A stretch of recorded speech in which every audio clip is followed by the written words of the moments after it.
Bonjour à toutes et à tous et merci de nous avoir rejoints pour ce nouveau numéro de votre émission Cadeau de Noël. J'espère que vous passez une belle octave de Noël. Si vous n'êtes pas encore abonné à la chaîne, n'oubliez surtout pas d'activer la cloche de notification pour ne rien rater. Aujourd'hui, nous allons parler de comment bien vivre cette octave de Noël en famille en prenant exemple sur la Sainte Famille de Nazareth. Et pour en parler, je reçois pour vous le Père Francis Adimou. Il est le curé de la paroisse Sainte Famille de Tampé. Bonjour mon père. Bonjour. Merci d'avoir accepté notre invitation. C'est notre honneur à nous. Alors dites-nous père, comment pouvons-nous vivre cette octave de Noël en prenant exemple sur la Sainte Famille de Nazareth?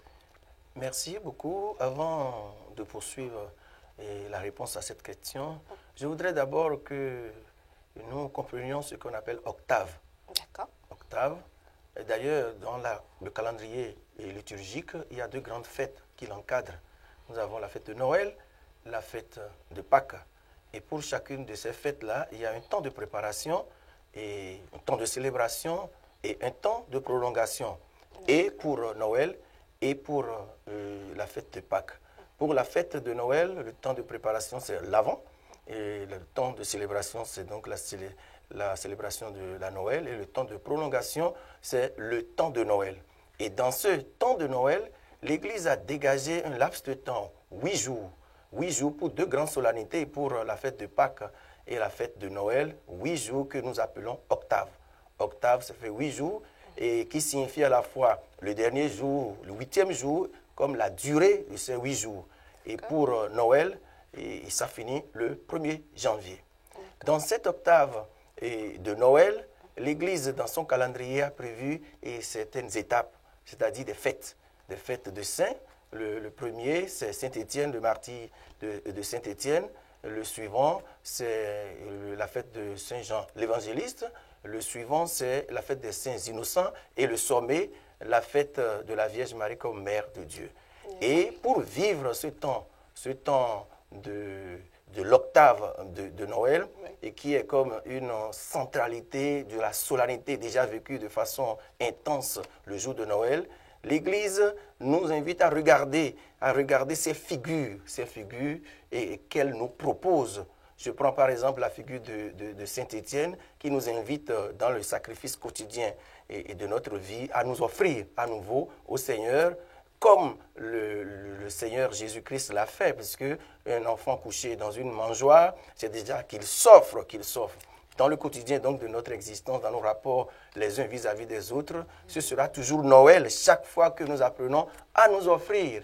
Et ainsi, les saints innocents qui, dans Hérode qui voulait sacrifier ses petits-enfants, espérant ainsi balayer le petit-enfant Jésus, ces enfants qui n'ont même pas eu la chance d'ouvrir la bouche ont offert également leur vie. Ce sera toujours Noël, chaque fois que nous offrons donc notre vie librement pour nos frères et sœurs en abnégation, pour le don de l'engagement dans une paroisse et comme dans notre activité de tous les jours. Saint Jean l'évangéliste, c'est lui qui a dit « le Verbe s'est fait chair » dans son prologue. Et c'est cela qu'on nous propose en fait le premier jour de la fête de Noël, comme chaque fois que nous accueillons la vie. Vous voyez, nous avons des jeunes filles, nous avons nos mères. Chaque fois que nous accueillons la vie, nous entretenons la vie, nous fêtons également Noël. Voilà des lieux concrets où nous sommes invités à fêter Noël dans ces 8 jours et qui ne s'arrête pas dans ces 8 jours. C'est justement l'Église nous invite à faire de façon intense cette solennité pendant ces 8 jours pour prolonger cela durant toute notre vie. En famille, par exemple, comment est-ce qu'on peut, de façon concrète, rendre visible cette joie de Noël durant cette octave autour de nous? Très bien. Et nous savons traditionnellement que la fête de Noël, c'est la fête des retrouvailles. La fête des retrouvailles, la famille un peu éclatée et par-ci et par-là. On se donne ce devoir-là de se rassembler. Si on le fait, c'est déjà honorer la vie. C'est déjà célébrer en famille autour des enfants. On peut le faire également en faisant une halte autour de notre petite crèche à la maison parce que déjà dans les rues, nous voyons, comme nous l'avons tous fait quand on était enfants, avec des petites boîtes, des boîtiers que nous circulons avec l'image de Jésus, de Marie et de Joseph. Nous pouvons prier avec nos enfants à la maison pour matérialiser, signifier cela et faire peut-être un partage d'évangile à propos de ces saints que je viens d'énumérer pour dire leur vie et redonner le sens de cette fête de Noël qui n'est pas que guirlande extérieure, qui n'est pas que festoyer, qui n'est pas que recevoir des cadeaux de la part du Père Noël. Et c'est Jésus-Christ qui se donne et nous sommes invités à nous donner également en famille. Voilà. D'accord. Autrement, entrer dans la spiritualité de Noël. Dans la spiritualité de Noël. D'accord. Merci beaucoup, mon père. Merci. Et voilà, ce sera tout pour ce numéro de votre émission Cadeau de Noël que je vous remercie d'avoir suivi. Alors, n'oubliez pas de prendre en compte ces conseils du Père Francis Adimon pour rendre visible cette joie de Noël en famille et également autour de vous.